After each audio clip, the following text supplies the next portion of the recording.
Welcome to Hancock's VMware Half Hour, and welcome back to another Hancock's VMware Half Hour. Thanks so much for joining me. And in today's video, we're going to have a little look at migrating virtual machines from VMware vSphere Hypervisor ESXi to Proxmox.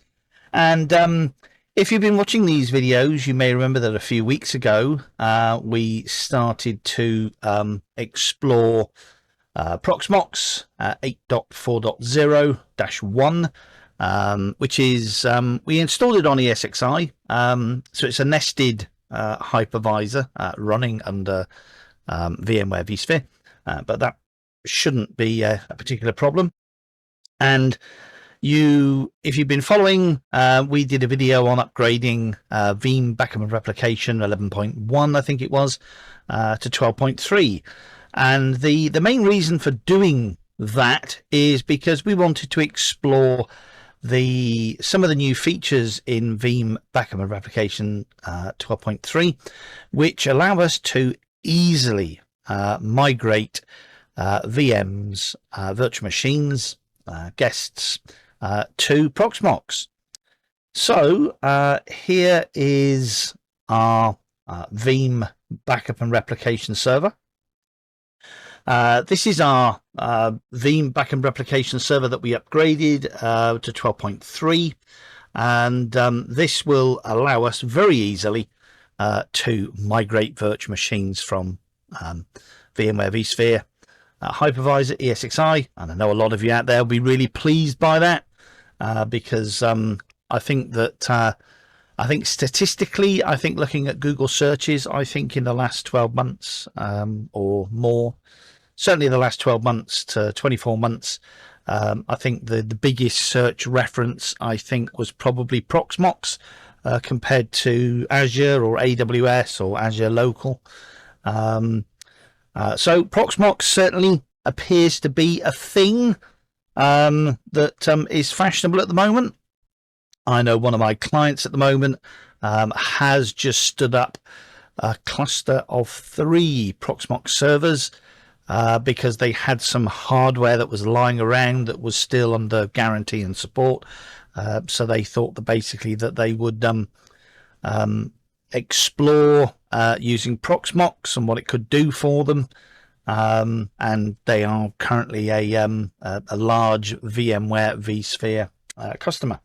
Okay, so without further ado, let's get into I've got my double espresso lined up. I've got my soft drink of choice, which is Pepsi Max, lined up here as well to wet my whistle. So again, in this video, I'm going to show you how we, firstly, we're going to add our Proxmox VE server to Veeam backup and replication. And then we're going to take a couple of backup jobs and we're going to migrate those to Proxmox. Okay, so the first thing we actually basically want to do really is we want to go to our inventory and we want to add a server. And there we have in the list, we have a lovely Proxmox VE, and maybe we'll do a couple of these. Maybe we'll do a Hyper-V, migrate to Hyper-V after as well, and maybe a migrate to Nutanix. So anyway, so this video is all about Proxmox. So I'm going to click Proxmox. I currently don't have an FQN in the lab here. I don't think so. No, I've not set one up yet. So I'm just going to use its IP address. My bad. And I think its IP address is 79. Tell you what, rather than me guessing, let me just log in here in the background. You won't be able to see this, and I can definitely confirm.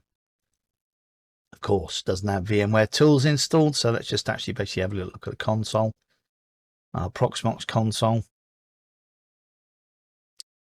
In fact, actually it is, if I look at the, stupid me, if I actually look at the URL, of course, the web URL, that actually basically does actually tell me that it is 79, followed by next.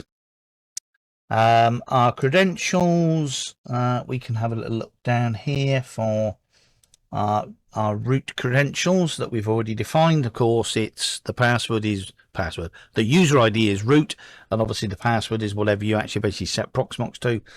The following SS key fingerprint was obtained. Do you want to trust this server? Yes, we do. It's validating the connection to the Proxmox VE server. It's obtaining storage containers, as you can see there on the screen.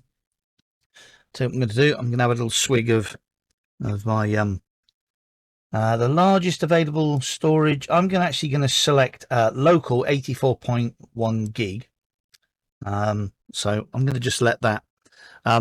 If some of these sequences are going to be very long, then I'm going to speed them up in post. If they're fairly short, then I'm going to waffle. Okay, so I'm going to click next, and I'm going to click finish. Okay, so it's now actually basically saying to me, Veeam backup and Veeam backup for Proxmox requires at least one worker that will deliver backup end data to and from the server. Do you want to deploy? Yes, I want to deploy. Okay, so that's the host, the name of the worker.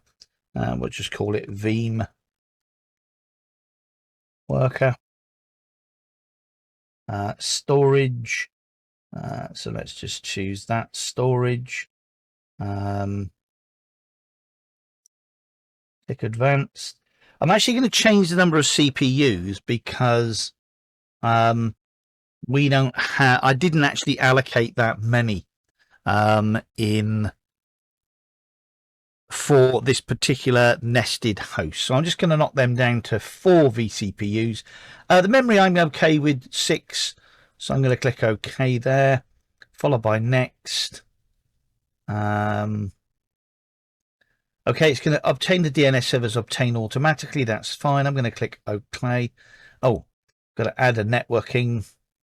So I'm going to add the default. I'm going to click OK, and I'm going to click apply, and I'm going to click finish. This is probably going to be quite lengthy, and what we will actually basically start to see, if I basically just knock that off, then you can see there that a worker is being deployed. 100 VM100 is currently called at the moment, and that is currently being deployed to our Proxmox virtual environment. So it's going to deploy that worker. It's going to power up that worker. It's going to do a lot of stuff. And then it's actually basically going to get tested end to end as well. So this is actually going to take quite some time, I would think. So what I'm going to do, I'm going to bob off, and I'll come back when this has completed correctly.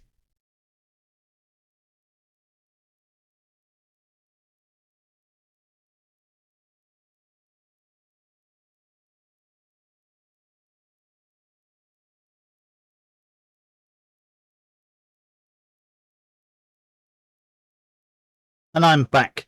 Okay, so awful lot goes on in adding Proxmox VE to Veeam backup and replication. Other than it just adding the server, it also wants to create a Veeam worker as well. And if you have basically have a little look through that long list there, obtains an IP address, updates it, creates a snapshot, updates are installed, connects the worker service, does all the checking, and comes back and basically turns around and says success. All fairly straightforward, simple. I've seen this sort of Veeam worker type style implemented in backup and replication products before. If we look at data, if we look at double take HA,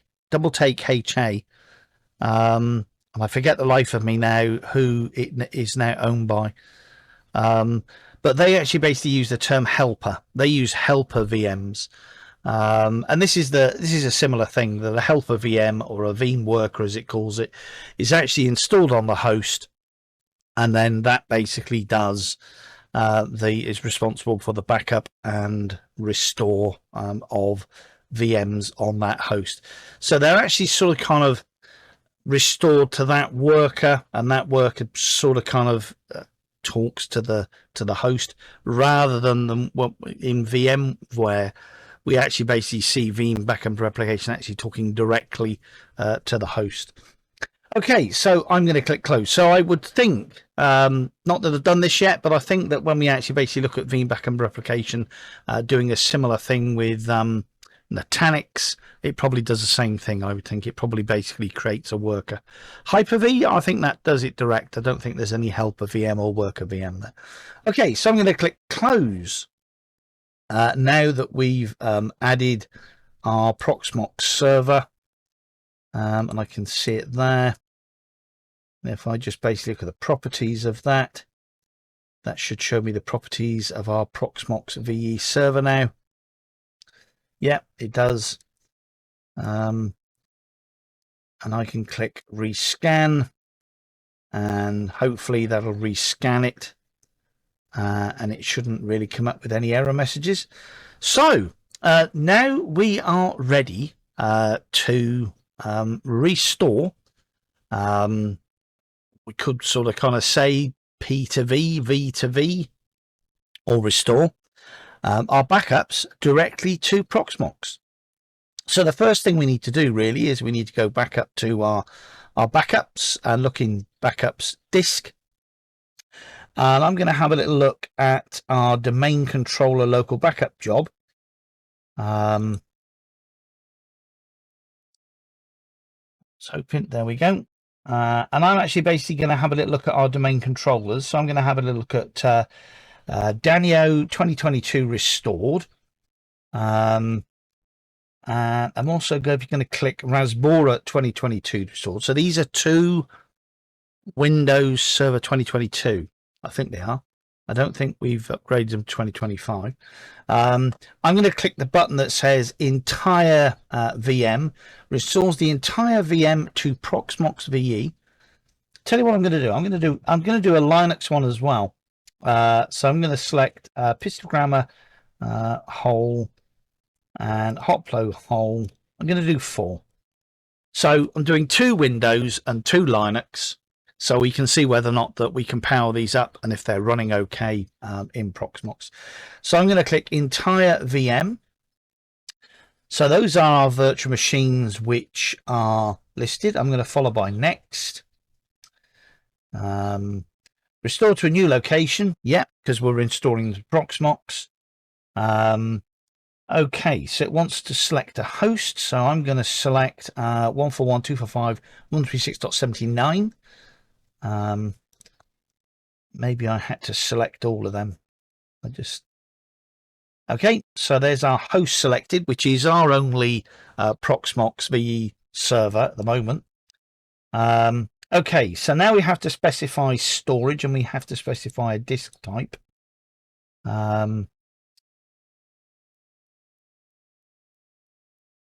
If I can do the same with them all. So I'm going to click storage, local LVM, disk type, raw. Followed by next. Like if you did notice there that there is actually a VMDK option, but that's actually basically select raw. So it actually basically restores it as a raw. Followed by next. So we're going to keep all these names the same, I think. Oh, no, I'll tell you what we'll do. Let's can we actually name them? No. So I'm just going to basically call that one a pistogrammer. Daniel underscore 2022 tells me there that of course it is a 2022 server. Stupid me. Okay. So an awful lot going on here. We're renaming virtual machines. We're changing the disk to raw. Okay. Does it not like? I know what. Let's just get rid of the whole.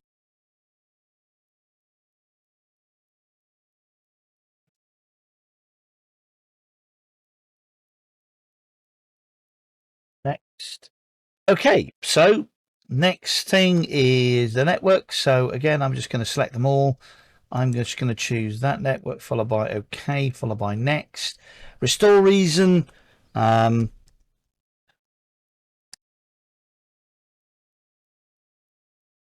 First, restore to PC P2V question mark, followed by next.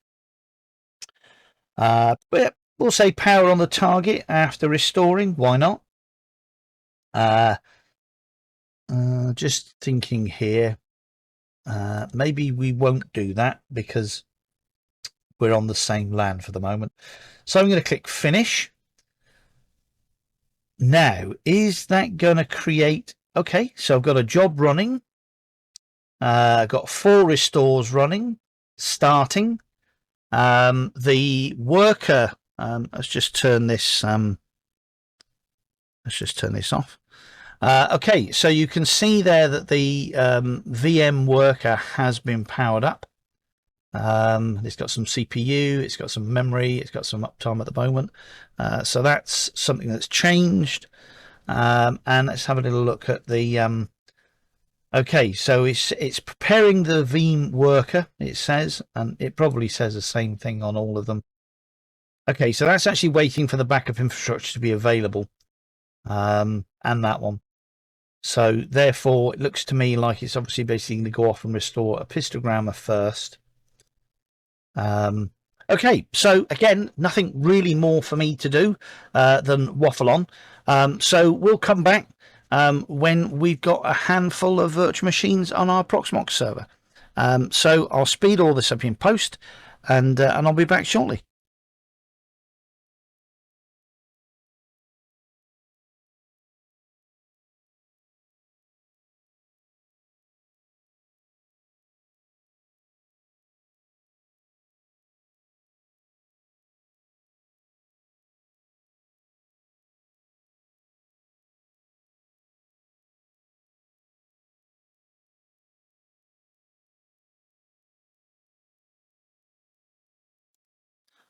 I thought I'd just bob back in here as the worker Veeam worker was prepared successfully. A pistogrammer Pi-hole use worker Veeam worker. The restore is in progress for a pistogrammer. And let's have a little look. Restore is in progress for Danio. Restore is in progress for Hotplo. Using a different mechanism for Hotplo, hot add mode. I can only assume that's because it's Linux, and the same with Rasbora. So those are in progress. And one of the other things that has appeared, if you look at the top here, in our GUI interface to our Proxmox virtual environment, you can see that we've got a Hotplo VM has been created, a Rasbora VM has been created, and a pistogrammer VM has been created, and a Danio VM has been created, as we rename them in the restore job. So all we've got to do now, if we have a little look at the logs, all we've got to do is just wait for the restores to complete. So I will speed this up in post, and I will be back at the end of this to summarize. After that long break, I'm back. In fact, it's not taken too long. About 17 minutes past 12, I kicked off 4 restores, and about 12:45, 3 of them had finished.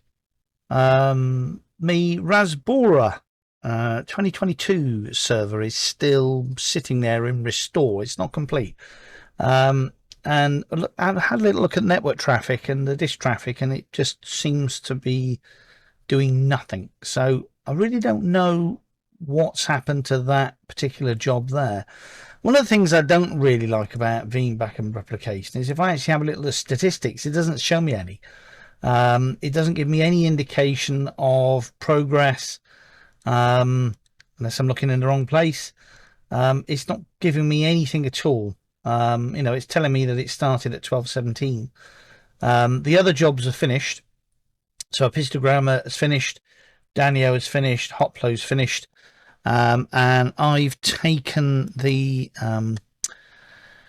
opportunity already to start up a histogrammer, and you can see it here. There we go. It's running on Proxmox. But what I will do, no smoke and mirrors here at Hancock's VMware Half Hour. What I will do, yeah, it's interesting because just looking there, Rasbora's disappeared. So that job's obviously failed. Let's just go back to the job. Okay, so we've got a failure, and we've got a failure here with one job. And whatever was going on, it says connection timed out, unable to finalize job session on backup server. The worker VMworker was shut down successfully. Okay. Well, just to prove, it just seems odd that 1 out of the 3. So anyway, so let's just go back to our local backup, and we'll do that again. So I'm going to select that. I'm going to say restore entire VM to Proxmox. Next. Restore. Select target host. Followed by next. Storage. Yep. This type. Yep. Next.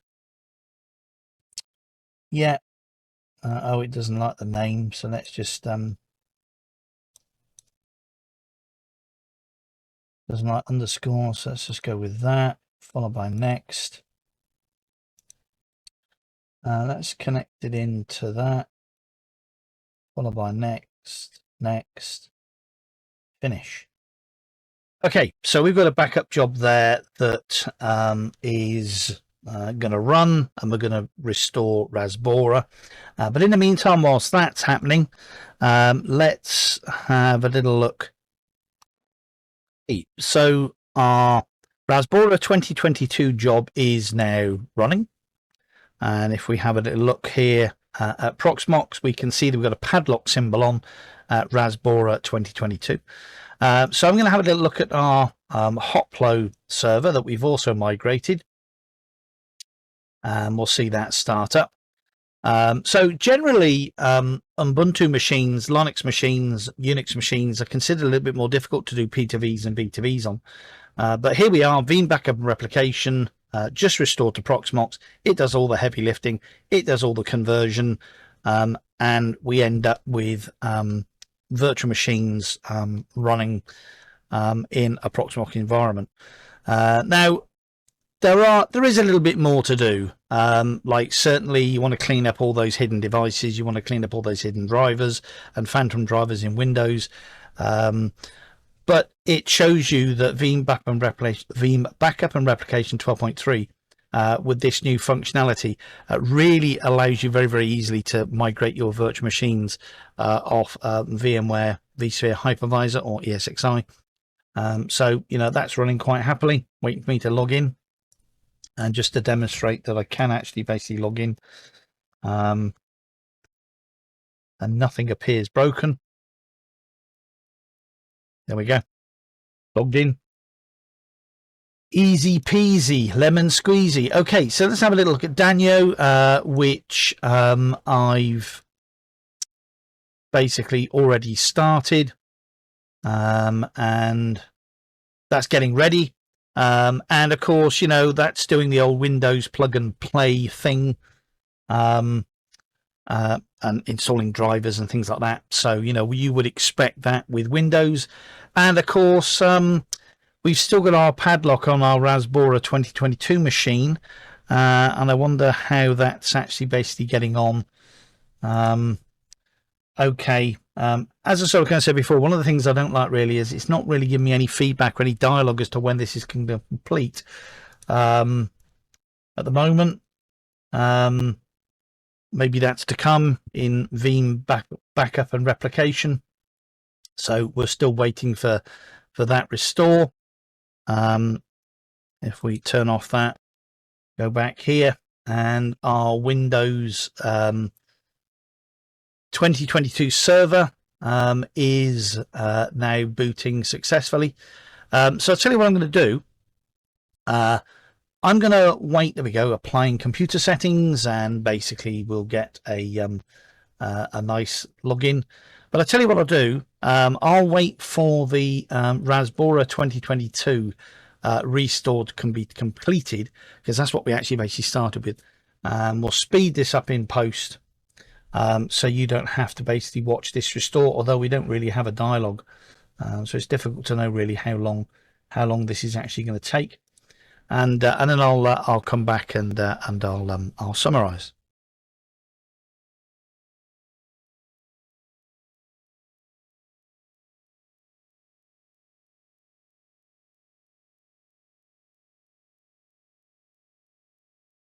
Hey, and I'm back. Okay, I was just actually looking at the statistics again on the network and the disk to give me an idea as to whether or not the job was still going, functioning, that is, restoring. And then I actually basically noticed that the padlock had disappeared off the virtual machine within Proxmox. And I also then noticed on a different screen that I'm looking at here that the job had completed successfully. So who knows why that last job, the Raspberry job, failed. This isn't really a production environment, as mentioned before. Proxmox actually basically is a nested hypervisor in our VMware vSphere virtual environment here. So this is all really sort of kind of a mock-up or proof of concept in showing you that Veeam backup and replication can restore virtual machines that exist on the VMware vSphere platform, ESXi, to Proxmox with ease. So if we just actually basically disappear from there, and that's where I was actually basically looking at the statistics and the disk and everything within Proxmox. And you may notice now that we've got, if we go back to Danio here, you will see that I've got the familiar Windows login screen running on Proxmox, and we've got the Raspberry machine here. So I'm basically just going to click start, and I'm going to start that up, and I'm going to double click that basically to connect to it, and you can actually basically start to see Windows starting on that as well.